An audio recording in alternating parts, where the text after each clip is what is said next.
Well, hello, hello. Time to do the last few bits of the Hiveswap FriendSim. Alrighty. Oh, they just still click things. Everything's not set up. Alright, there we go. So first we're doing... Oh, there's an epilogue. Hey, Doc Scratch. Okay, that's interesting. Okay, volume 17. Ah yes, this is it, fellas. Another night of laughter and camaraderie. Another night of joy and communion with some totally normal teens who would never... Ah, just kidding, idiot. You're still in Alternia.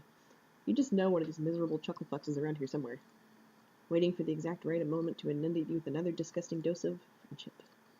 Who is going to be the author of your destruction on this accursed evening? Ooh, super buff or super pissed? Let's do super buff first, why not? Dim lights, the din of a roaring crowd, and the smell of horribly overpriced and nauseating concessions. Even across galaxies, timelines, and perhaps even universes, there's still something deeply familiar about a sporting arena. Smash your mother, hulking Thyson! There's also something deeply familiar about sports fans. Such a shame having seats next to the purples. They can be so crude and boorish, don't you agree? Jahoot wouldn't be nearly this loud. Usually. You find yourself here, attending a wrestling show, or a display of muscular theater, to use the troll terminology, thanks to the benevolence of one Amicia Erden. She won the tickets in a raffle and excitedly invited you to come along. You agreed with some reservations that you quickly expressed. She was quite disappointed, but eventually agreed not to kidnap you and keep you locked up as a living paint jar since you're buddies and all. What a sweet friend. You have to admit, though, the muscular theater isn't really your thing. It's as over-the-top and ridiculous as human wrestling, which makes it perfectly entertaining enough, but it's also, well, a lot more violent. Participants aren't expected to die, as far as you can tell, but you've already seen a few get wheeled off on futuristic hover structures with injuries you're not sure they can survive. Ooh, gosh, she nearly got impaled there. Every match tonight is taking place within a chain-link cage, spikes surrounded on both the outside and inside, and jet out occasionally from the places where the wires cross. The overall design, in addition to ensuring maximum bloodshed, seems to both keep the wrestlers inside and the audience out. Ironically, it might be safer this way. The current combatants are some olive blood named the Huntress and a purple blood calling himself Colpitz. Interestingly to you, there's nothing clown-like about him at all. It's almost conspicuous how unclowny he is, if only due to the absolute ridiculous amount of clown content you've imbibed in the presence of other purples. The two fighters appear to be nearly evenly matched, the olive troll ducks and weaves amid blinding fast punches from the purple, slashing at him with grandiose arms gestures, trying to overwhelm him with a barrage of small attacks. Every one of his punches hits hard enough to knock her down, but she always springs up before he can land a second hit. She's incredibly steady on her feet and quicker than he. In fact, you've got the distinct impression that the olive troll is holding back, presumably so as to avoid inciting the crowd. Thus far, you have not seen a single match in which the lower-blooded opponent triumphed over a higher-blooded foe. I must admit, this match is a lot more tense than I was expecting. But I hope it ends soon. There's supposed to be a really famous muscular theatress performing next. Her name is Nihkee Moolah, and she hasn't ever lost a fight. I heard she even beat a violet blood once. Nihkee Moolah, huh? Now that's a name you could befriend. She must be a big a deal as Amicia makes her out to be, because she uses her real name instead of some ridiculous made-up nonsense like John Cena or Hulk Hogan. Oh, look, he got her! You flinch. The purple blood finally managed to get his quarry in his clutches, and he lifts her up by the face, digging his fingers into her skull until you hear a sickening crunch, and she collapses to the ground, panting heavily. You can't bring herself back up to her feet, and the announcer calls the match to uproarious applause from the audience. Two trolls enter the cage and start dragging her out, while the winner basks in the audience's affection. The olive blood looks like she'll probably live, but she's got a dent in her face that probably isn't coming out, ever. Ugh. All of a sudden you think you really need to, get a bathroom. You mean use the snack. You mean you'll be right back. Oh, okay, come back soon. This fight has given me all sorts of ideas for a new painting. You quickly make a break for it, jostling your way through the stands and towards the exit of the arena, but before you make it, a voice calls out to you, some slick-haired and slick-finned violet-blooded guy, wearing a full suit with a tacky flame pattern on him. Hey, you, alien. Me, you ask, pointing to yourself nervously? No, the other alien. You swing your hand around wildly looking for the other alien. This bit plays out predictably for a while before you both get on the same page, which is that you are the alien whose attention he wants. You looking to make a little extra buck? No, not really. You never spent all that money you won with Asdaya. Okay, how about fame? Frankly, you're probably already too famous for your own good. Friendship? Oh, shit, yeah. Sighing with relief, the troll leads you backstage whilst explaining that he's a promoter for this wrestling ring. One of the trolls that was supposed to perform tonight was eaten by some plant called a troll-devouring catchy grabber. As such, famed muscular theatress Nihkee Moolah has been left with nobody to fight. You'll be that nobody or somebody. An alien will bring in all sorts of media attention and controversy, which of course means big bucks for him and friendship for you. Nihkee is so friendly, he says, in a tone so insincere even your friendship-addled brain refuses to believe it. It's okay, you've met worse. He takes you into the back room, which seems to be full of performers waiting for their turn on stage. There are all sorts of trolls here, muscular and sweat-soaked, blue-blooded more often than not. One troll in particular stands out to you, from her severe expression to her softly pulsating robotic leg to the fact that she's the only troll with a fully illustrated sprite. She's currently doing bicep curls with a set of spiked weights, huffing with exertion. When the promoter approaches, she looks up with a scowl. I'm busy. He begins to explain that he's brought a new challenger for her to face, but she cuts him off and stands up. She isn't as tall as you expected, but damn if she isn't dense, packing more brawn than any other troll you've met. Do you want to know what happens, sister, to people who disturb my preparations? Do you want to experience the bone-crushing, torso-shattering impact of these ladies right here? She flexes. God, those muscles are huge. The promoter tells her that she really doesn't need to keep up the act. There's no cameras back here. She gives him a stern look which distinctly suggests that she's never dropped kayfabe in her life and has no intention of starting now. Make it quick. The promoter makes it quick. So let me get this straight. You expect me, to perform with this thing? She seems less than impressed, which you find reasonable. Magnificent legs aside, you don't really look like the wrestling type. Don't you dare insult me, sister. I'd rather you pulled a Rusty from the audience than subjected me to this humiliation. Oh, but you are more than just an audience member. Frail though you may be, you have the heart and soul of a wrestler. You have much longer than about 5 minutes, you thoroughly assure her, waited for an opening such as this, to reveal your true passion to the world, to come alive on stage and grapple and tumble with the best of them. For eons you have thirsted for the chance to sing the song of sinew, the hymn of heft, the melody of muscle. Would that you could be blessed by the opportunity to live the life of the athlete, to perform alongside your hero, to show the world that you, too, love to do the muscly thing. Ah, that you might just... Okay, I get it. She glances over to the promoter and then back to you. It does seem surprisingly articulate for a lesser being. But is it ready for a butt-clenching, flesh-abrading, knuckle-blistering, muscle-ripping smackdown from uptown? Yes. You nod your head confidently. Blister my knuckles and abrade my flesh, you say. Let's get the smackdown started. You've got guts, at least. She turns to the promoter and gives him a curt nod. The match is on. Then she turns back to you. Now, sister, we need to discuss the show. I will make all the decisions. You will respond adequately to the storyline I present. It will be thus. The alien invader challenges me in an exhibition match to topple the mightyarchy. They fight valiantly and show an entertaining display of strength, but in the end, as is right and proper, the nobler hue of the human spectrum prevails again. Herg! She starts flexing and showing off for an imaginary audience before turning back to you. Any questions, sister? Yes, actually, you do have a couple of questions. First, will you die? No. Unless you're particularly disgustingly weak, in which case, maybe. Such is the risk we take, we who indulge in that most noble and dignified of sports. I was willing to give my leg for the craft. Is your life such a heavy price to pay for a tale that will transcend us and be remembered in the annals of muscular history? Is it, sister? Well, it's rhetorical. Right. Secondly, when she says exhibition match, it is a muscular theater term, referring to a match staged for entertainment that does not affect one's ranking on the flex-a-ladder. We will not be sparring in the nude.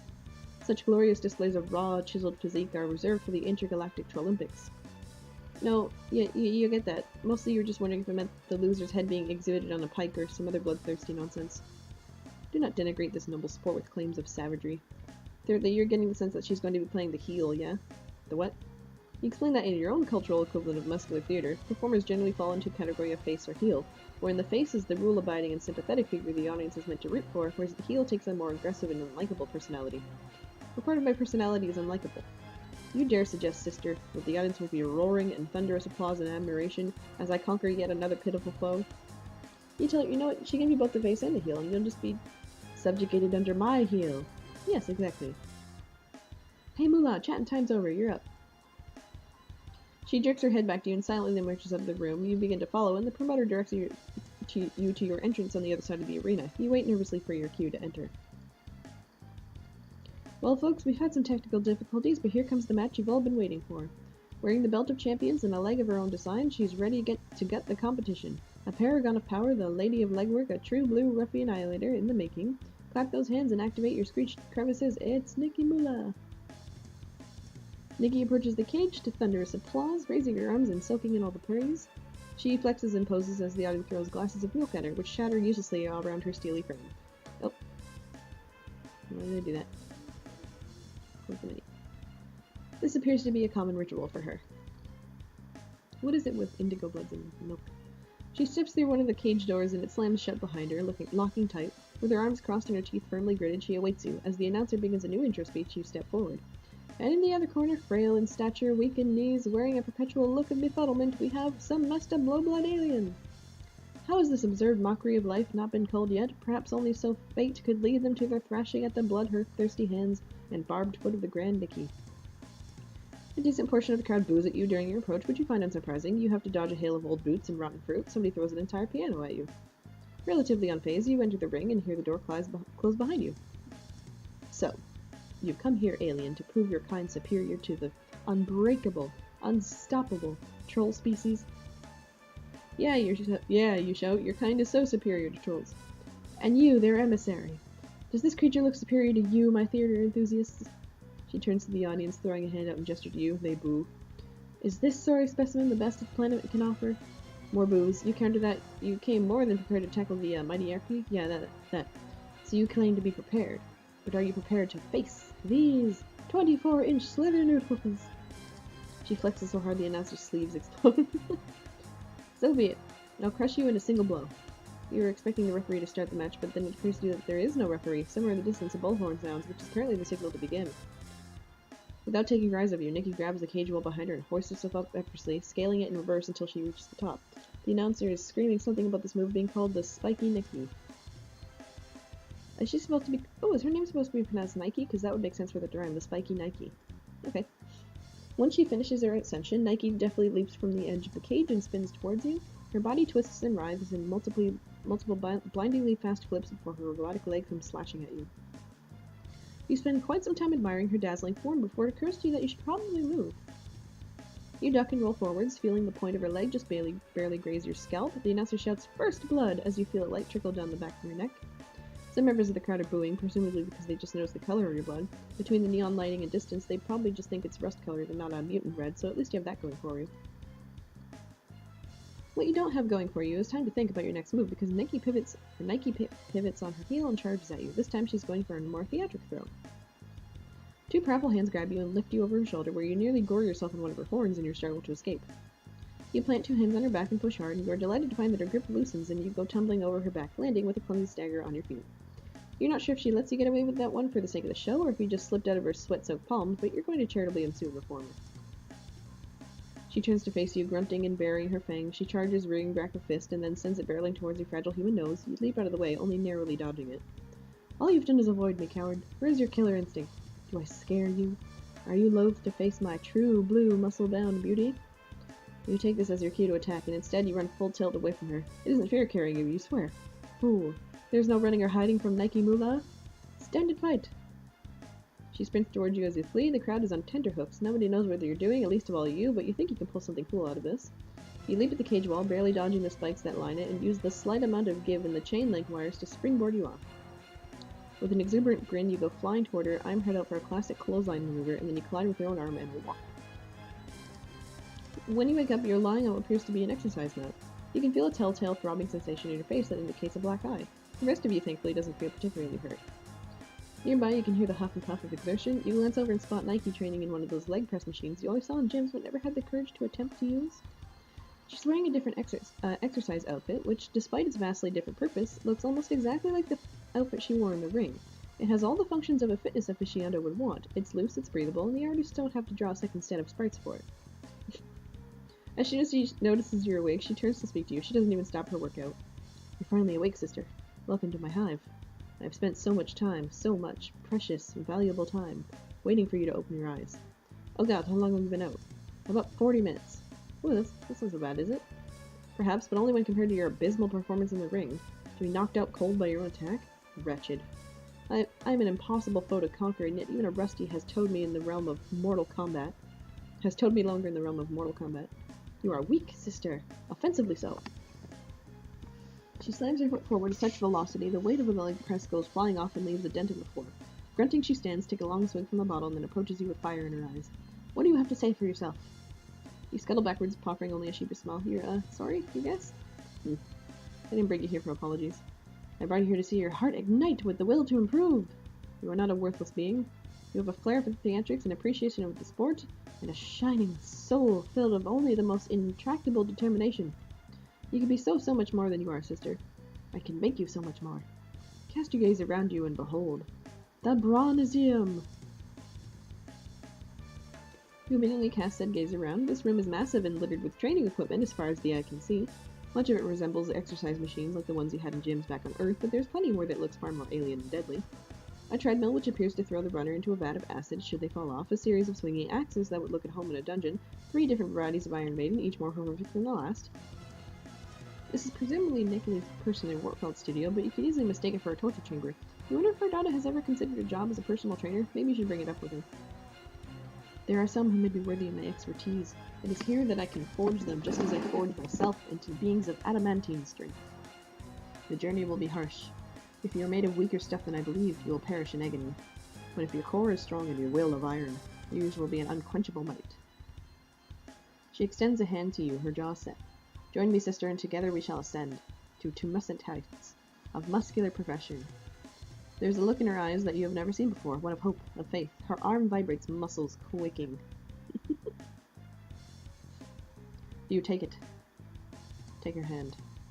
You take her hand, staring into those hopeful eyes. Oh, to see that deep sapphire blue fill with the glow of friendship. She squeezes your hand so tightly you feel your fingers fracturing. Excellent. I knew you had the spark. Now, to make a flame, to grind, and crush, and pummel the flint, till it bursts into the roaring blaze of strength. Today I shall begin by testing your limits. Come. She leads you to the treadmill and that deep bubbling pit of acid directly behind it. You nervously step on. We're going to measure your speed and stamina. Run until you can run no longer. She starts up the machine. She gives you a nice, breezing, jogging pace at first, but the tread quickly begins to whir away at a blindingly fast rate. You're sprinting as hard as you can to keep up, holding desperately into the arms of the treadmill. Come on, sister, grit your teeth. Put some thrust into it. If you're not evacuating your acid track by the time we're done, you aren't trying hard enough. Sweat beads on your forehead as you push your legs to the limit, running like you're being chased by an angry drone.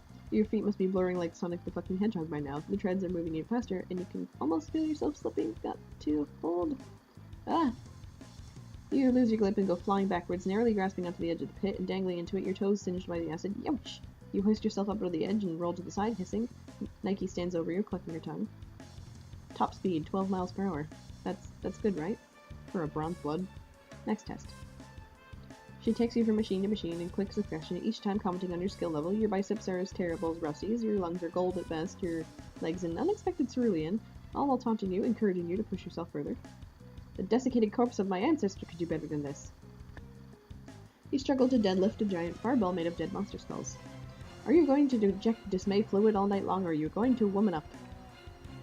You go toe-to-toe with a punching bag that shoots sonic blasts at you whenever you hit it. Shape up or get ejected on the nearest solar execution barge. You sob as she forces you to do 30 minutes of freeform jazzercise. Your jazz hands are terrible! By the time an hour is up, you are panting and huffing desperate for a break. Nihkee finally relents. Your reward for staying alive thus far. Stay hydrated, sister. She tosses you one of those protein shaker bottles that gym buffs are always chugging from. You regard the mixture with them curiously for a moment before throwing caution to the wind and gulping some down. When has been imbibing alien substance ever hurt you before? But when the flavor hits your taste buds, you almost retch. Is this Gatorade mixed with milk? Nutritious and delicious. Ugh, gross. You keep chugging it. You need the liquids, foul though they be. Alright, lactose break over. Let's continue. She next leads you over to one of those Iron Maidens. This one doesn't actually look spiked, it just has a blunt, bumpy surface on the inside. Get in. What? Get in, sister. You reluctantly step inside the Iron Maiden, and the door clamps shut around you. This thing is far, far too tight for you, and the bumps are pressing into you from all sides, threatening to squeeze you away into nothing.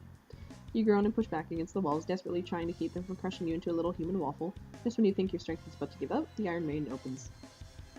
Pressure resistance of about all level. These results are surprisingly adequate. Your potential continues to shine. Good work. This halfway point seems to mark a change in her attitude, just as you continue to just barely persevere through everything she throws at you. Like a shake weight so powerful it leaves you shuddering intermittently through the next few exercises. Keep steady, sister. Don't lose heart on me now. A rowing machine that douses you with boiling water if you can't keep up the pace. Go, go, go! We'll make a fuchsia medalist of you yet! Literally being chased around a field outside by a giant toothy monster. Don't you dare allow this thing the satisfaction of feasting on your bones.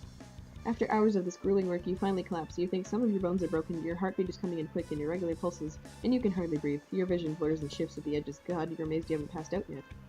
Get up! You glance weakly at Nihkee, expecting her to be looking down at you with disdain, but instead you see her crouching down and offering you her hand, wearing a smile. You take her hand and she pulls you up to her feet. The look in her face resembles pride, and when she claps a palm on your shoulder, it only kind of hurts. You've done well, sister. I threw everything I had at you, and you soldiered on with head held high, even as your body broke beneath the weight. I've never seen such commitment, such strength of heart and soul, such dedication to the craft, such appreciation for the most righteous of pursuits. You are no mere workout partner, you are a workout friend.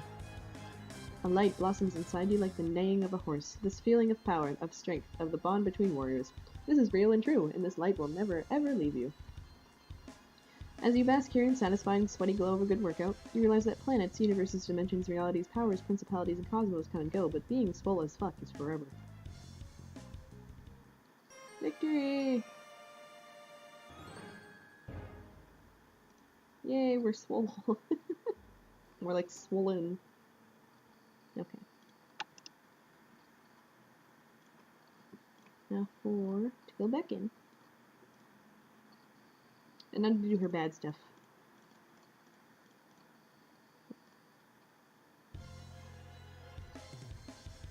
Okay. So we do, actually, this is starting to sound a little much for you. You aren't sure you can match your, enthusiasm for the craft. Who do you think you are, sister? You who has the globes to step to me. You come to my dressing room with those flimsy, stringy, insultingly puny arms of yours. Look me in the eyes and challenge me to a match. Beg for a chance to spar with me, and then cluck out like the pathetic alien whelp you are? Get out of my sight. Head bow low, you retreat to the safety, comfort, and friendliness expanse that is the audience. You can't even bear to look at Nihkee when she goes out and performs. You're so saddened by the loss of potential chum. Well, that and it's kind of grisly watching her pull low-blood challengers from the audience and smash their faces into the spikes. Oh dear. No friendship. And the last one.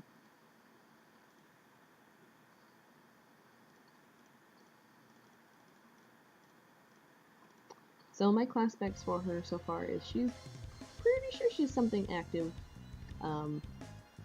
Pretty sure she's not something that's more flimsy or magical, something like not a witch, not really a mage, probably not a thief, probably not a maid, but maybe. I mean, she is made of muscle. I'm thinking most likely thing is probably a prince.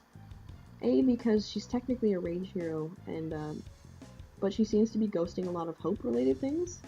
So if she's anything from that spectrum, she's definitely a prince, because she's very active. Yeah, probably just a prince. That's what I'm thinking.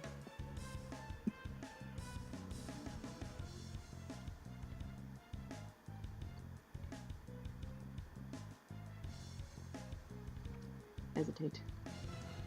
You begin to offer your hand, but under her steely gaze, your resolve wavers. This all seems like a lot, too much even. You don't even know if you're made of stuff tough enough for the training she seems to be offering. You'd like to prove yourself, to become strong, you really would, but does she perhaps just maybe have any courses a little easier on soft and squishy creatures like yourself? The expression on her face grows terrifyingly blank. She's not scowling or snarling or sickened or any other S-word. She's just looking at you with a vague sense of disappointment dripping from her otherwise neutral expression. See. You're like all the rest, aren't you? Unworthy to receive my gifts. Unwilling to reach your full potential. A pathetic simpering thing, playing at dreams of muscular greatness it can never achieve because it doesn't have the will for it. You're an insult to my art. You spit on my passion. Get the fuck out of my face, and do not, ever, dare to return. Shrinking under her steely gaze, you quickly flee her high. Is this it for you? Is the screen going to fade to black, replaced by some goofy cartoonish end card and some somber game over music composed by artistic genius James Roach? He's getting really, really... Oh! No, you refuse. You're not yet ready to call this friendship kaput. You show her and her draconian methods up, dammit. It's time to get ripped. You're going to do it your own way and then return, and she'll be so utterly impressed by your muscular growth that she will have no choice but to admit that you're friend material. Sadly, you do not know any other blue bloods characterized by an absurd love of muscles and bodybuilding. They're basically all total nerds, actually. But you can perhaps think of someone from a nearby hue who can help. Her door swings open with gusto and you are greeted by a familiar smiling face. Why her? Oh, what an unexpected surprise! You really should have called, or texted, or did literally anything else to alert me to the fact that you wanted me to visit on such short notice when my schedule is terribly packed. But that's alright, I can squeeze in a meeting, I'm sure. Do come in, do come in. You step past the threshold of the door and into her office/living room. Tizius is sprawled out across the couch, lazily holding up a book to her face. It looks like she's studying, which is a relief to you, because you would have felt terrible if you had interrupted some intimate time between them. Unless studying is intimate for them? You kind of hope studying isn't intimate for anyone. The prospect terrifies. Would you like me to join me and Zizi for some grub loaf? It is no musician, I promise. You absolutely would. You didn't know Stelsa was a cook on top of everything else she does. Oh, no, I could never. There simply isn't enough time. I'm just ordering from Door Smash. It's excellent stuff, really. It's Zizi has some very colorful words for the taste. It's pretty bitchin'. Yes, it is, certainly. That pencil our good friend here for a dinner date. Can you, darling? They're literally here, right here already. We don't need to do that. Stelsa pauses and blinks as if she's processing a foreign concept. Right. Sometimes Stels forget that you don't have to put everything on a schedule. Which is fair. School feeding changes a troll. Stelsa puts up a chair and gestures for you to sit down in front of her desk. All that said, while we wait for the meal to arrive, let's get down to brass tacks. What brings you to my lovely abode tonight? Maybe they just want to see you. People don't always need a reason beyond that. You actually do have a reason, though. Shit. You explain to Stelsa that you have a friend, more accurately, a friend-to-be, or perhaps acquaintance, or perhaps of chum-adjacent quality, who you'd like to impress through the pursuit of personal fitness. You recall that Stelsa was jogging when you met her, so maybe she could help you put together a fitness routine and you could do some workouts together? Her expression lights up as she clasps her hand together. Oh goodness, I would absolutely love that. My poor Zizi is usually far too tired and far too busy. Sometimes I don't even know how I manage it myself.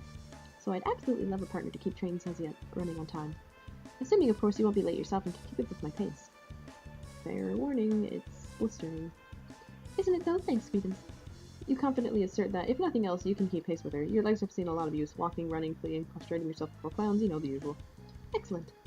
We'll set up some meetings then. I'll add you to my schedule. My people will call your people, etc., etc. Thanks for visiting. It's been ever so lovely to see you, Toodaloo. She's halfway through shoving you out the door when you remind her that she invited you in for grub loaf. She hastily and apologetically pulls you in back inside. Tizzy is snickering in the background. Don't know what I'd do if I didn't have Stels. Someone has to be the energetic one in this quadrant. The contrast is certainly a stark one. Has Tizzy's considered quaffing energy drinks here or there? Perhaps they could help keep a pep up. 1, I'd probably literally die.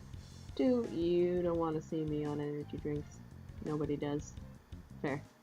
You spend a while longer chatting with Tizzy's before the delivery arrives and the three of you have dinner together. The grub loaf is exactly as bitchin' as advertised. A wonderful meal with wonderful friends, the perfect precursor to the fitness montage yet to come. You visit Stelsa multiple days a week, fitted yourself into your incredibly convoluted and packed schedule. The feat doesn't actually prove very hard. You basically only exist to spend time with friends. Her equipment is delightfully free of torture devices. Besides her step machine, she also owns quite a bit smaller exercise paraphernalia, aerobics doodads and thingamajigs, yoga mats, jogging outfits.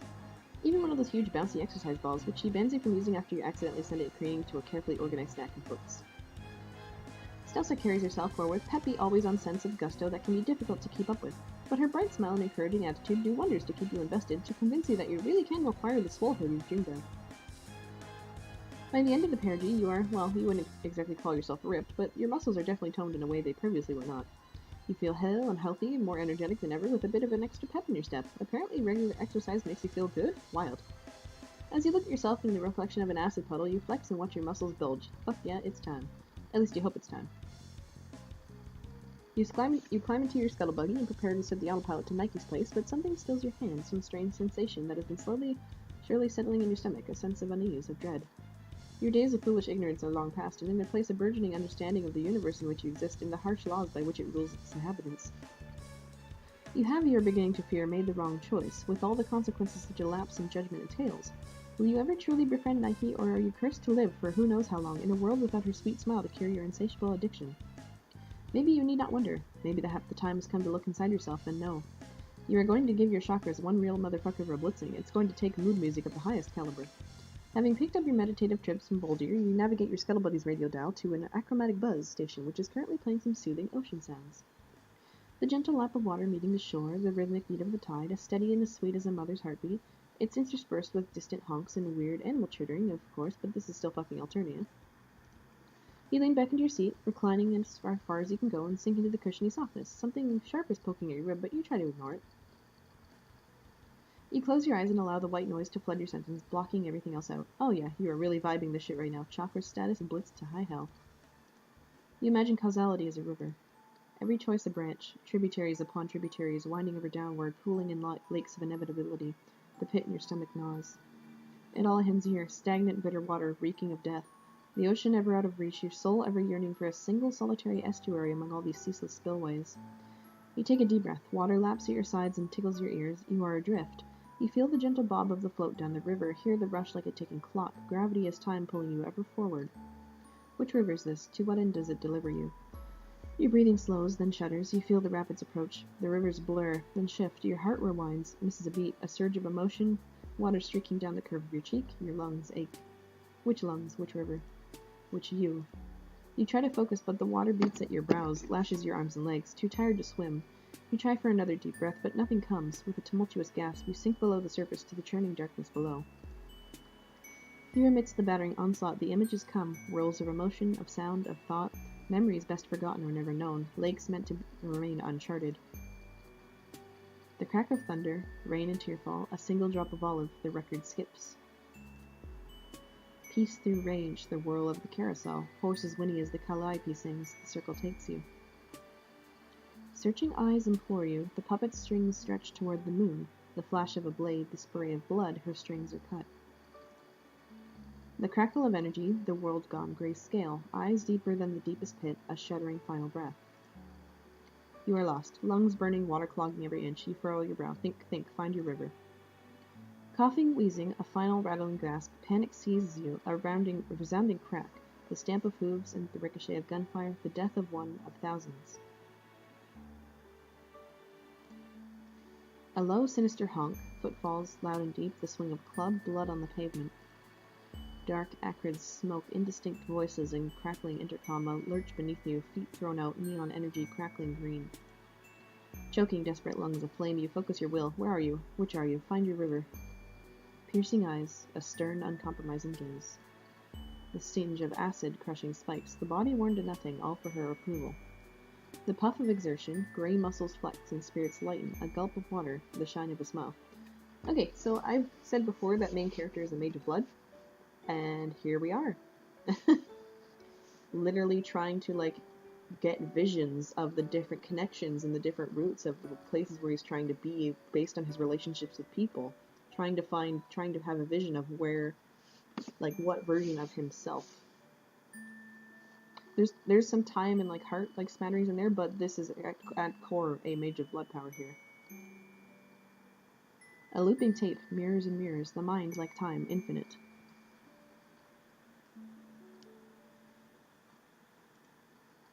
The tributary splits and you, finally, drift down your chosen route. Freshwater visions as you float towards the surface. Though you did just time travel, but again, mage powers. You're doing things that shouldn't be able to happen, because it's an active class. A carefree decision, scuttling legs in the thrum of an engine, cityscapes passing by. Stern anger, a fist tightly clenched, shaking barely restrained, hope crushed under a rigid foot. A plan poorly conceived.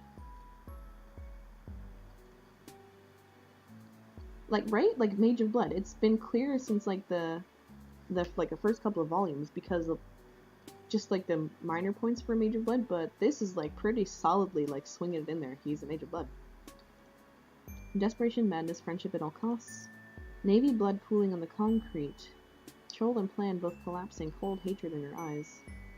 Ooh, geez, when did that happen? Tense footfalls on the pavement, muscles strained to exhaustion, the sun rising over a desperate chase. Escape, sweet bliss soon to shatter, blood and bone turned to steel. Fruitless assistance, your clothing, your soul stained with blood, no more, no more. One more step, one more desperate step, one foot after another in the endless chase. Drenched in fear and sweat, hidden but not well enough.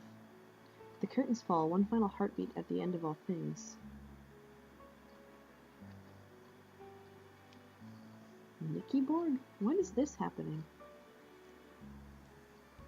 You emerge from beneath the surface with a gasp, coughing the water, and oh, it's just you sitting in your scuttlebutt, a gentle white noise still playing on the radio. You take a moment to catch your breath, your heart thumping against your ribcage like it wants to crawl out and beat you senseless for subjugating to all that horseshit. Ooh, okay, enough meditation for one day. You kinda think you're just going to reach over and kinda set the autopilot to Stelz's house instead of Nike's. Yeah. You have no idea if this will avert or merely delay some horrifyingly grisly end or another, but it's better than the alternative. And besides, you really want some more of that bitchin' grub loaf.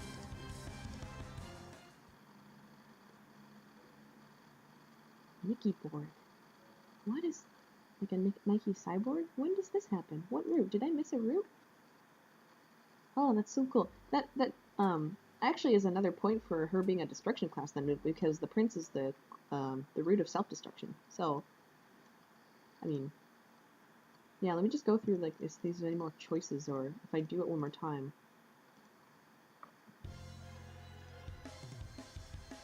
Like, do routes change if I do that? You know what I mean?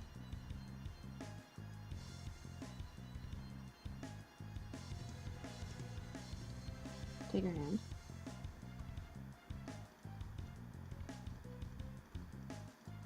And I'll see if anything is different.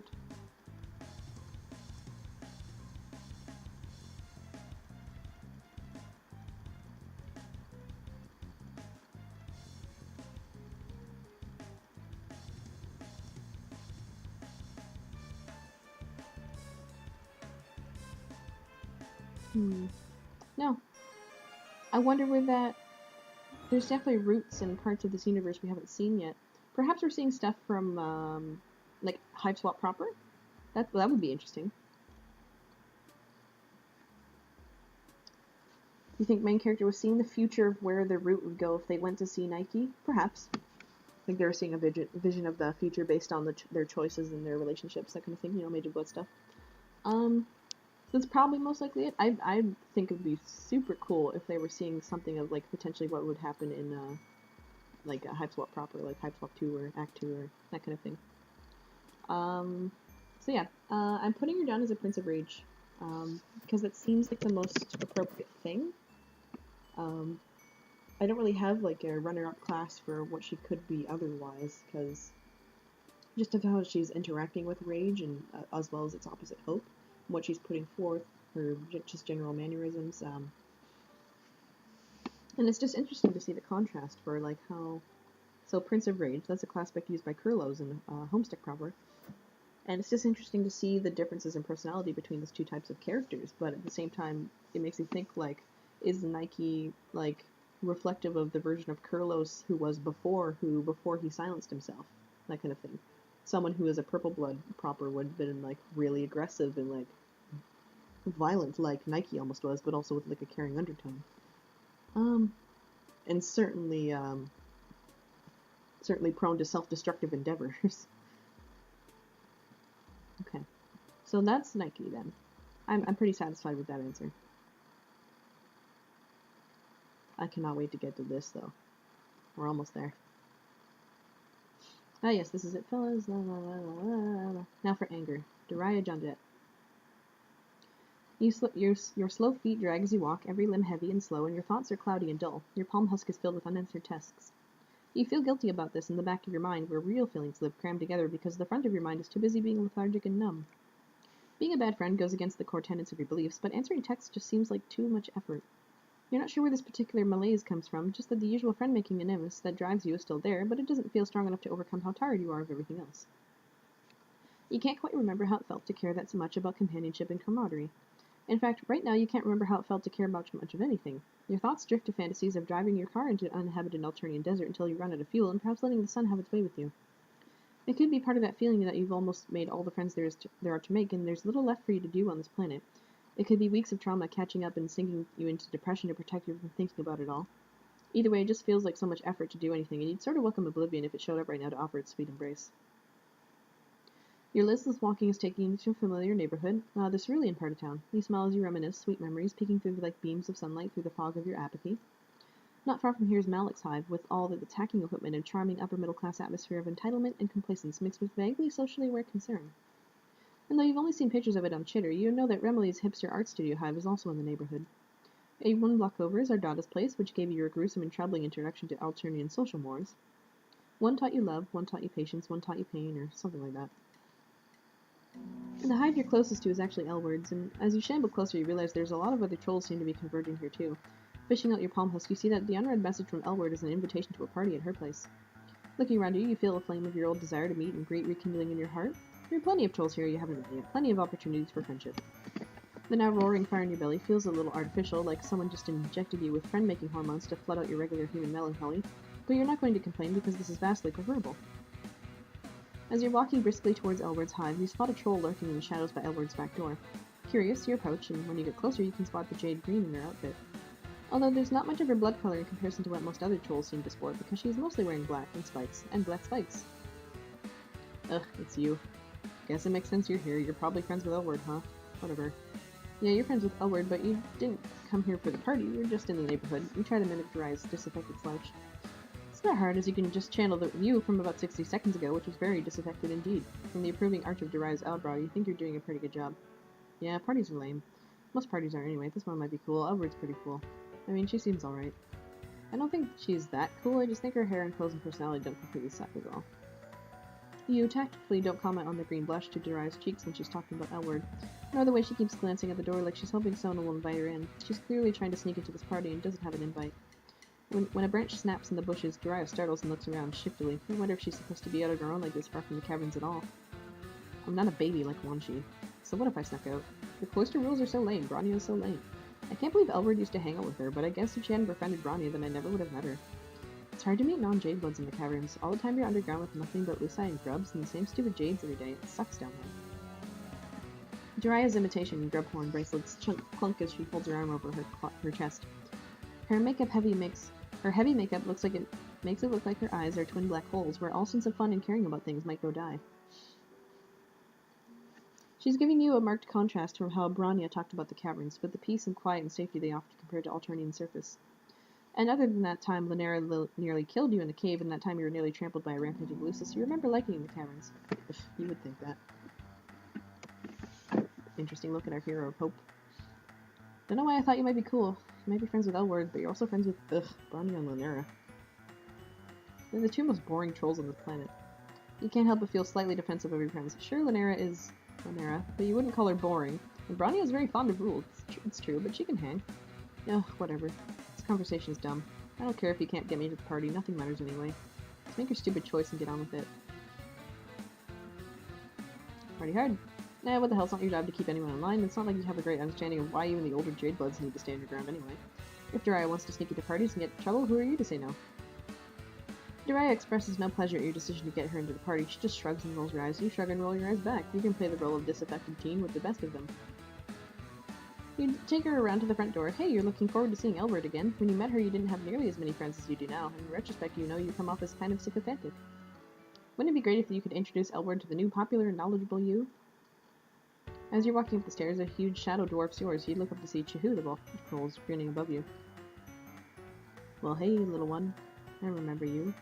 And who is this new little one you've got with you? Chahoot switches her interest from you to Daraya, grinning down at her. Daraya isn't huge for a jade blood or anything, but she seems absurdly tiny with Chahoot looming down at her like that. Her face remains impassive and bored, but she scuffs one of her big black boots in the ground and twists one of her spiky bracelets around on her wrist. Cute. Don't see many little jades outside of the caverns. I've always found greenies fascinating, so devoted to the continuation of the species. What a holy mission. Chahoot moves slow and lazily, like she has all the time in the world and no conceivable reason to rush, and reaches out to pat Daraya's shoulder. She lets her hand linger, one claw resting against Daraya's neck. Ain't it a dangerous proposition to be so far away from your green brothers and sisters? Unless you're hiding something in those pretty veins. A slimy chill runs down your spine. Daraya seems frozen to the spot, staring straight ahead at Chahoot's bosom in front of her. You think Chahoot is joking, but it can be hard to tell with clowns. Their humor is just so much more highbrow than everyone else's. Just joking. This looks like a good party, even if Elward is too blasphemous for my taste sometimes. See you both, little ones, inside. And then she ambles away, bending down to duck inside the door to the party. You hear party sounds, music, laughter, and clinking drinks, and what could be the sound of someone being murdered, which qualifies as party noise on this planet. Then the door swings shut again, and you and Daraya look at each other. Daraya's heavy makeup can make it hard to read her expression, but you can tell that she's rattled. You know what? It looks like this party's filled with lame conformers. All these highbloods that bind to the system didn't do what they're told, even Elward. We can find something good to do somewhere else. Yeah, to hell with this party. You're down to find your own fun, especially if that means not putting Daraya in the way of potentially murder-happy clowns. As you saunter away from the party, you realize that Daraya is looking at you expectantly. Well, you've got this reputation for being all unconventional and weird and rebellious. Everyone seems to think that you're totally fucking with the conventions of society or whatever. So you have any suggestions for cool shit to do? God, you're sure you felt a lot of pressure to be quirky since word has spread about your manic pixie dream alien ways. It's not like you're trying to be a vehicle for other characters to project onto you, assisting in character growth and insight into those around you while keeping your impulse decisions in carefree ways somehow keep to yourself, stagnant forever unchanged. It just seems to sometimes be like that. Anyway, you're tired, and it's daunting to have a punk team come up expecting you to come up with suggestions for cool stuff. You have a feeling she's just going to shoot down whatever you suggest. You rack your brain trying to think of anywhere of your many adventures that Daraya might like, and you think then comes up with Zilch and Squat, and she's staring to look forward with you. Confessing that you can't think of anything is probably an option if you want Daraya to be your friend, and as exhausted and disillusioned as you feel with your socialite routine, you like her and you want to bond. Wander the streets like hoodlums. I don't know, what do you want to do? You tell Daraya that you have no ideas for cool things to do because everything on this planet is lame, and she's from here. Doesn't she know of any non-lame places to go? I told you I'm stuck underground all the time. It's not my fault that I'm literally sheltered and never get to do anything fun. Oops, maybe this is the wrong approach. She seems pissed at you. But then Daraya sighs loudly and uncrosses her arms from her chest. I do know of one place that's pretty alright, I guess. Better than here, anyway. It's far, though. Not a problem, you got wheels. You were walking around the neighborhood because, well, you felt lifeless and glum and your car needs alien fuel, which you've been reluctant to ask someone how to get because you don't want to be told it runs in grub grease or something like that. But now you have purpose again, and you're more than willing to provide for transportation in service of your new friendship goal. You take Daraya away to your park a few blocks away, and she directs you where to go. You drive through neighborhood after neighborhood, through the Yellowblood slums where you meet Focal and Cuprum, the busy urban sector where you had adventures with Tagora, and the Oster's indigo bug enclave where Gallic lives. Eventually the buildings get sparse, and you think about how you were yearning to drive out into the barren landscape and not die maybe, but stop, just live and all end. You don't think Daraya would take you all the way out here just for you to both meet sweet oblivion, but who knows, trolls can be kind of hard to predict. Just when you think you've reached a point where there can't be any more city or suburbs left, a rubble of massive old buildings comes into view. It almost looks like a miniature version of the main Alternian city that you're used to, except it's all abandoned and mostly ruined. Nothing around here looks inhabitable. Rumor has it that some of the trolls who lived here pissed off the Condens, so she culled this whole town. That would have been way back in the day. It's ancient history now. If there were any survivors, I guess they'd be either dead or up in space. Anyway, all these old buildings are kind of sick. There's never anyone else here, and I'm into that. You dive until she tells you to stop in front of this huge, crumbling building, and even though this thing is half gone, you can still tell it's a mall. It seems a bit different from the mall you visited with Philippa, even aside from the fact that it's totally dark and there's no one inside it. It seems more old-fashioned, a lot like one of your familiar Earth malls. Every dystopian movie you've ever seen has taught you to be extremely wary of abandoned malls, and you feel pretty nervous as Daraya takes you up the rickety frozen escalator. It's so dark you can barely see your hand in front of your face. You're trying not to show your fear because you don't want to look like a wuss in front of Daraya, but you can't hold back a whimper when your foot lands on a step that makes a distinctive about-to-collapse noise. Don't be scared. It's okay, I've climbed all over this place 1,000 times, and anything that isn't already disintegrated is sturdy enough. And there's no risk of culling out here because, well, everyone's already been culled. She's gentler towards you than you would have expected, given her cynical and spiky demeanor. You swallow your fear as you reach the top of the escalator and tell her that it's chill, you just have some horror movie associations. Daraya turns and pats you stiffly on the arm. You would never tell her this, but her reassuring manner once she's noticed someone is in distress kinda reminds you of Bronya. It's worth it when you get to the cool part. Come on. Shit continues to be dark for a while, though you see some light up ahead. As you get closer, the hall opens up into a food court, and you see that the light is moonlight shining through the mostly absent roof. And Daraya was right, there's something extremely surreal and cool about a decrepit, empty food court with the roof caved in. Rubble sits atop cafeteria tables, and plastic food trays are scattered on the floor, and okay, that might be the remains of a troll skeleton still wearing a mostly disintegrated fast food uniform, which is less cool and makes you remember that this place is abandoned because the Conda sent drones here to murder everyone. You want to know the weirdest thing about this mall? It seems like actual adults used to maybe work here. I've gone through a lot of the stores, and some of them are for adult-sized things. And there's a store just for, like, shit the drones you bring you now. There's army supplies for going off-world, too. If this mall was for adults, it must be really fucking ancient. Geez, has it really been that long since there were any adults on this planet? Even after all your time on Alternia, that still kind of freaks you out. What must that be like, to grow up entirely without adults, to live on a planet where there's nothing but kids? Daraya gives you a weird look. What would it even be like to have adults down here, too? That sounds way more dangerous and stupid. It's not like we're all regulars. Trolls have to grow with that mindset pretty fast. People have responsibilities, wrote Flecker, or at least they pretend to. And there's training stuff for Jades. We're basically trapped. Maybe you think a planet of kids would mean you can do whatever you want, but I've never had any freedom. And I'll have even less as an adult. Cloistered Jades aren't even allowed to join the Imperial Army. Instead, we get shipped off to live in isolation. We're forbidden to contribute genetic material to the slurry, and no paling is allowed once we mature, for some, I don't know, old-fashioned reasons that I pretty much don't understand at all. On Alternia, your whole future is decided the second you're hatched. People tell me all the time that I have it lucky as a Jade blood, but I don't feel lucky at all. Ugh, yeah, you agree with Sarah that the future she's described sounds bleak as hell. Right? It's gonna fucking suck. And it's so shitty that I have it good. I mean, at least I don't have certain early death in my future, unlike a lot of low bloods. The system is so fucked up, it's never gonna change, and I hate it here. I just want a way out of it. Maybe when you go back to your home planet, you could take me with you? The request comes out of left field, and for a few seconds you just blink at her stupidly. Even with all that angry black makeup around her eyes, she just looks so sad and lost.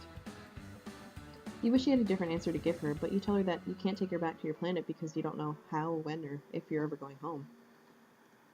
You've been trying not to contemplate the future because on the rare occasions that you do let yourself think about it, existential dread tends to take over. Dread, yeah, that's the word for it. The older I get, the more I realize how shitty things are. I try not to think about it just like you. But it still hits home sometimes, and when it does, I don't feel like angry or rebellious. Instead, I just feel completely fucking paralyzed. This too is a familiar emotion to you. You feel for Daraya, who's wandered over the middle of the food court and is staring up through the cave-in at the moons. She has her arms wrapped around her middle, and the spiky jewelry and jagged haircut and big black boots don't do anything to make her look less small. You wish you knew what to say to make her feel better. You've done a decent job at cheering up dejected trolls in the past, but it's hard when you're feeling so crappy about your own situation. You mutter something about how things could still get better, you never know what the future holds, yada yada, and she looks at you like she knows just how hollow your words are. You sound just like Rania. Next, you're gonna tell me how important Jadebloods are and what an honor all this responsibility is. Give me a break. Optimism is for chumps and losers. Keeping grubs safe doesn't matter, the continuation of our species doesn't matter, nothing that any of us do fucking matters.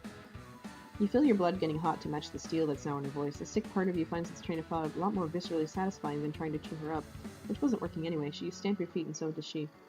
I can't believe anyone bothers trying to carve out a real life on this worthless shithole of a planet. There's no point, we might as well all be culled. In the back of your mind, you know you should be maybe disagreeing with some of this, but you're too worked up to care. Maybe Daraya's right. Maybe nothing matters. It's fucking right. Maybe you should just quit. You falter in your righteous spirit. Maybe quitting is going a bit far. Maybe the high bloods that go around causing death and destruction just because they can have the right idea. This is starting to sound not so great. What doesn't sound great about it? Who cares if I decide I don't want to be a caretaker, instead I just burn shit down for fun? There's no point doing anything, so what does it matter? Who cares? Daraya's hands are balled and fist, and her teeth are bared as she glares at you. You open your mouth, maybe to tell her that you care, even though the word that would probably sound trite, but no words come out. She scoffs and turns away from you, jumps up on a crumbly-looking cafeteria table. You know what? Fuck this. Friendship is as pointless as everything else. She picks up one of the chairs, and you really need to stop being surprised at the strength of even the scrawniest-looking trolls and hurls it at the nearest fast food stall. You thought it was just a random throw at first, but it appears that she was aiming with precision because it crashes into the tank of a fuel connected to the oven. You're not sure how Alternian cooking technology works, but the stall explodes into a huge green-tinged fireball that knocks you on your ass. You watch in horror from your ass-level vantage point as the flames lick onto the restaurants on either side, explosions happening around the food court like dominoes. Daraya stands on her table in the middle of it, unmoving even as fire threatens to envelop her. This is probably the only place I actually like on this whole planet. So good riddance. If it's gone, one less thing to care about. With all the dust and debris, the small is coming down fast around you. You desperately want to get Daraya out of here, but you desperately want to save yourself more, and Daraya doesn't look like she wants to be saved. You make a feeble attempt going over to her and trying to grab her around the waist to get her out of here, but she kicks you hard in the chest. Her steel-toed combat boots send you flying, and it's once again 0 days since you last broke your ribs. As used to this pain as you are, it still takes you a second of lying on the floor in agony before you can push yourself up to look back at the food court. A wall of fire now separates you from the tables inside. You can't even see Daraya anymore. Your heart sinks. Maybe she'll come to her senses and pull herself out of danger and escape through the caved-in roof. Maybe she'll get out some other way. You stumble to your feet, half thinking that maybe you can find water or a fire extinguisher in some part of this mall that isn't burning up, but smoke chokes your lungs, and in your panic, your human survival instincts take over. You dash down the escalator as mall infrastructure starts to crumble around you, and you don't want to abandon Daraya, but it's all you can do to get your own sorry self out of there alive. Damn. That was heavy. I'm pretty sure Daraya was possibly inverting there because her classpect title is a Hero of Hope, and it's the Fierce. But here she just seemed dull and jaded.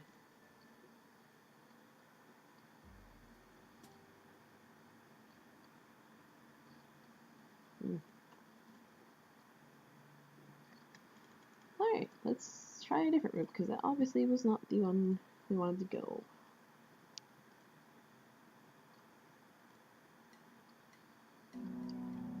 Okay, let's go home. Thinking about the Jadeblood Caverns has got you really missing them. The quiet monotony, the cute little grubs, the dank air and darkness. You can't think of a better place to lie down and have a depression nap, perhaps even a depression coma. So you straighten out of your slouch and tell Daraya that regardless of her opinion of Rania and how cool or lame she is, those cloister rules probably exist for a reason, right?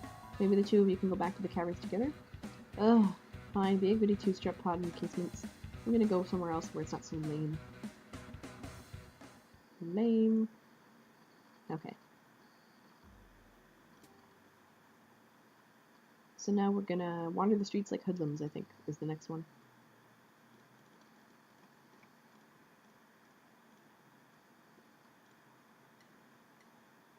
Party hard.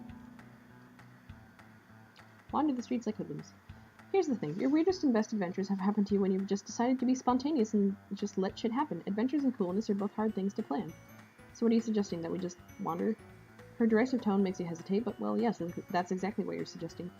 Daraya gives you a long, considering look. You hold your breath, and she shrugs. Okay, whatever, sure. Not like I have anything better to do. Let's just go. You meander through the well-maintained cerulean streets, heading downtown. This seems like a good opportunity to get to know your new potential friend, so you start by asking some fairly simple questions. How am I? Gee, I don't know. I'm forbidden to leave the stupid caverns, and as a J-Blood, all I have to look forward to is a life of being forbidden to do things. How do you think I am? Okay, you try to walk that one back a little. It sounds like Daraya is unsatisfied with the Jade-Blood setup. That's one way to put it. You could also say that I'm unsatisfied with, like, the whole setup of my species. You've been here for a while now. Don't tell me you haven't noticed that every part of our society is transparent bullshit. You glance around because Daraya is right. You've been around for a while, and that means you know enough to know that if the wrong people overheard this kind of talk, you'd both get called on the spot. But everyone here seems distracted by their own nonsense. Cautiously, you can see that, yeah, you've noticed a certain bullshit aroma. Yep, it all stinks. No one has any kind of real future except for the highest of the High Bloods. And actually, I've heard that things pretty much suck for them too. Some might say that Purple Bloods are the most disprivileged class of them all. I wonder why that keeps coming up. Like, everyone keeps insisting about clowns like that. Are they just raised to be, like, religious sacrifices or something, and that's their only, like, once they're off-planet and adults, they're just, like, blood sacrifices for whimsy or whatever?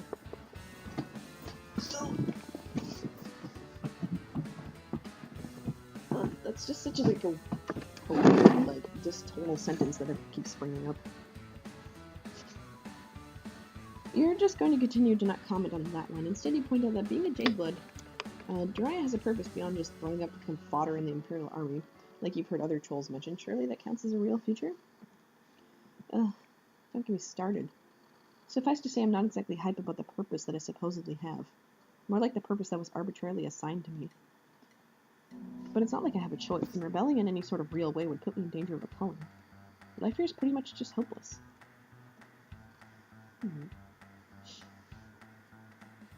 Damn, you wish you had a good counter-argument. You want to give her some words of comfort, but what can you even say? Daraya's right, shit's grim. At least you're honest. Thanks for not bullshitting me. You know, Lanera said you were good to talk about real stuff. I guess she was right. You're surprised that Lanera is going around talking about you, saying positive things even, but you're more surprised that Daraya is bringing her up in a non-derisive context. You didn't know that Daraya and Lanera were close? Ugh, no, gross. I hate Lanera. Not in a romantic way. Or, well. Anyway, never mind. Daraya looks embarrassed and flustered and also pissed at you. At least you've gotten the subject away from how hopeless everything is, but still, you don't want this friendship to sour.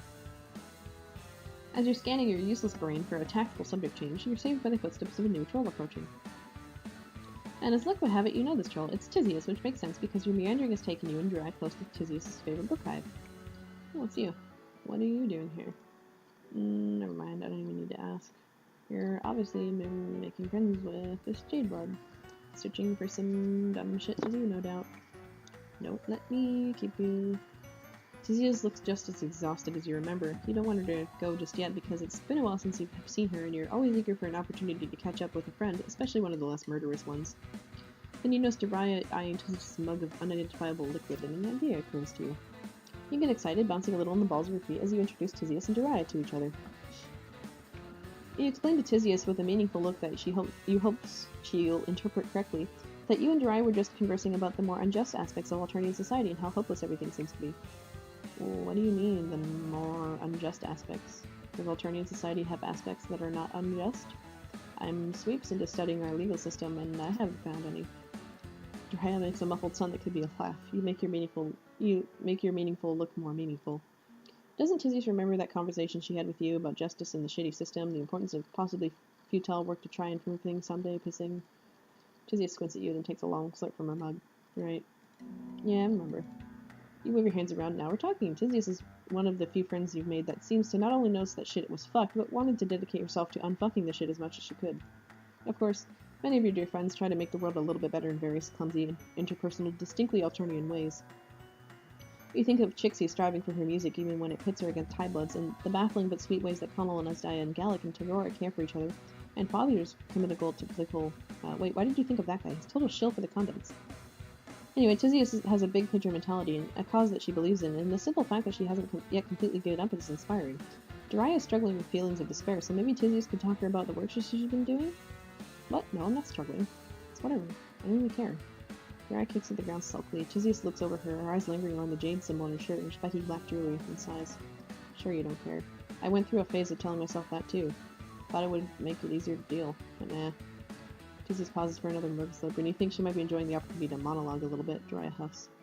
The only thing that helps, and I'm not even sure that helps is the right word for it, is finding something to work on in your own little corner, to try and make shit a little less... But there's nothing I can do in my corner. It's pointless to pretend otherwise. And that goes for everyone. Like, this whole system is designed to help Highbloods stamp out dissent in every corner. One troll can't do anything against something like that. Tizius' eyebrow twitches as she stares at Daraya, clearly peeved at being interrupted. Uh-oh, this could be going better. Well, no shit. What do you take me for? I'm not saying that all it takes is standing up and fighting for what's right or something stupid like that. That's obviously a surefire way to get cold. Well, then what are you saying? How can you even know whatever particularly little action you're taking will change anything? I can't tell you the future, dumbass. No one can give you a guarantee that any kind of action taking will be ultimately effective. You have to decide for yourself that it's worth it to try anyway. Why would you think it's worth it when everything around us confirms that nothing will ever change? I can't believe you're calling me a dumbass when that's the stupidest thing I've ever heard. Tizius looks like she's about ready to throw the contents of her mug in Daraya's face. Knowing trolls should probably follow up with the mug itself. This is not the conversation you'd hope for at all. You step in before things can get any more heated. You tell Tizius that you're sorry and that you didn't flag her down just so that her ideas could get shit on. You turn to Daraya, who's staring at you both with a defiant look on her face and a stubborn set to her jaw. This kid, she's just so dead set on rebelling against anyone who tries to tell her anything with even the faintest whiff of authority. You really thought that maybe all that attitude could be channeled into something productive that would also help her feel better and possibly even give her a sense of purpose. You're not mad, just disappointed. Ugh. Don't give me that look, okay? I was just stating my opinion, but I guess I could have been less of a bum bulge about it. You're pleasantly surprised that Daraya more or less apologized. Tizius looks mollified too. This shit just makes me so angry. Angry and sad and helpless. Like I don't even know what to do with myself when I really have to think about it. Bingo, unfortunately. I feel the same way. I don't think there's any getting around the helplessness, but what I was trying to say is that working on something that might help fix things someday makes that feeling a little less powerful. So what you're saying is that it's just about making yourself feel better? Well, when you put it like that, it sounds bad. I believe I'm working on things that might affect change someday, and even if I'm not around to see it. But also, yeah, most of the time it helps me sleep at night too. You can tell Daraya's a bit disappointed by this, like she doesn't trust that political rebellion can go hand in hand with making the rebels feel good about themselves. You point out that whether or not Tizius feels good about her work doesn't make the work itself any less effective. Yeah, in the end the universe doesn't care about how I feel. I'm just one troll trying to do the right thing. Or at least an okay thing. For its own sake, even if it might ultimately be futile. What the fuck else are we gonna do on this bitch of an Alternia? You got me there. I'm bored all the time and there really isn't anything cool to do down in the caverns. I guess during the downtime in my training I could, I don't know, help you out maybe? Not that I have anything to offer other than the book hive and the jade clusters. Access to that might really help with my research, actually. Give me your number and we can talk. Is it just your imagination, or does Tizius look a smidgen less tired, the bags in her eyes less baggy, and her back a little straighter? Do you think the corners of Daraya's lips might be very slightly quirked up? Daraya turns to her, possibly a smile from Tizius to you. This was cool, I guess. Or at least not so bad. But I don't know if it counts as something cool. So I guess we could keep hanging out until more shit happens. You know Daraya well enough by now to recognize this for the ringing endorsement that it is. You're about to happily agree when Tizius pipes up. I'm just heading home from studying, but I'm not tired yet. If you wanted a third wheel to drag along. Three-way friendship combo bob, victory. Wonderful. So, Daraya's class. There's all this talk of rebellion and, like, things, and she's feeling unhappy because things aren't changing because they're stagnant. So she feels stagnant in rage, and in hope she would feel rebellious and changeful. So it definitely points to her class probably being Heir or Witch. And her inversion probably being similar to Mage or Seer, which kind of like rings true with how the player character is like kind of a mage, and like they were in their depression together, they were finding a lot of things in common, but the mage's influence is just sort of making that worse on her. There was also that interesting like tap on the shoulder between Chahoot, who is an Heir of Hope with Daraya. But I don't want to have 3 Heirs of Hope, to be honest, because I think Elward is also an Heir of Hope, and Chahoot is also an Heir of Hope. But, you know, this whole route started out with Daraya interacting with, I guess, sort of in Elward's, like, in Chahoot's place, like, that kind of thing. I wonder if that's a sort of hint, because, you know, is it possible that they're, I know people are, like, against doubles and whatnot, and I don't think 1 or 2 here and there is, like, that bad, but, yeah. Look in the upper right corner, you'll find a surprise. What? Upper right corner. I don't see what you mean. Okay.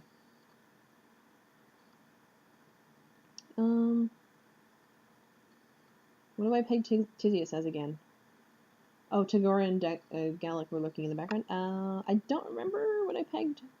Hold on, let me try to find my post on that. I don't quite remember all of the class specs at any given moment, because I'm somewhere between like a 70 and a 90% for each of them, like for how sure I am about those things. Let's see here.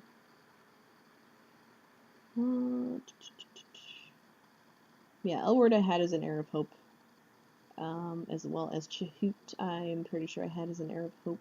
Let me find Chahoot as well. Yeah, Heir of Hope. Tizius. Where's Tizius? I had her as an Heir of Blood. So that's really interesting, because then she's kind of like the perfect midpoint then between like our Mage of Blood and our Heir of Hope. So that's really, yeah. So it really reinforces Tizius being an Heir of Blood, that kind of thing. And I guess Daraya's like the best thing she should be is an Heir of Hope, but now we're just getting a different example of one, because she's one that's like almost on the verge of inverting. But like we're swinging around and grabbing her out of that, versus the other 2 Heirs of Hope are like probably more on the like just sort of struggling with their class, or like over embracing in Shahood's case. But now we're getting an example of Daraya being one of those who's actually starting to invert and starting to go into the negative, like Mage of Rage kind of idea, which, I mean, the way she was acting at the beginning like probably does sound quite a bit like a Mage of Rage would be like in the negative moments. Damn. So like I kind of feel like I'm starting to get a little bit about like giving everyone the same class spec, but at the same time, it makes sense in this scenario greatly. So it's kind of like, you know, when you're answering test questions and like for 5 questions in a row the answer turns out to be A, and you're like, I'm pretty sure those are correct, but I think it's just the test fucking with me. You know, it's that kind of feeling, right? Like it's absolutely like correct, but you feel kind of fucked with. But anyway, yeah, that's gonna be her class spec for now. Like, again, like a 99% sure, like, Heir of Hope here. So that's really interesting. Oh, I keep trying to save that. Anyway. So that's those roots. So Nihkee Moolah, I'm pretty sure is a Prince of Rage. And Daraya Jonjet, I'm pretty sure is an Heir of Hope. Because, like, out of all the characters, they could have, like, put her in the front of, like, set her up in the, you know what I mean? It had to be Elward and Chahoot, who were also Heirs of Hope. And then, like, this route is just perfectly about that. And it's like, I think they know what they're doing. I think this is enough to say that they know exactly what they're doing with that. Okay. On to the next one. The new one.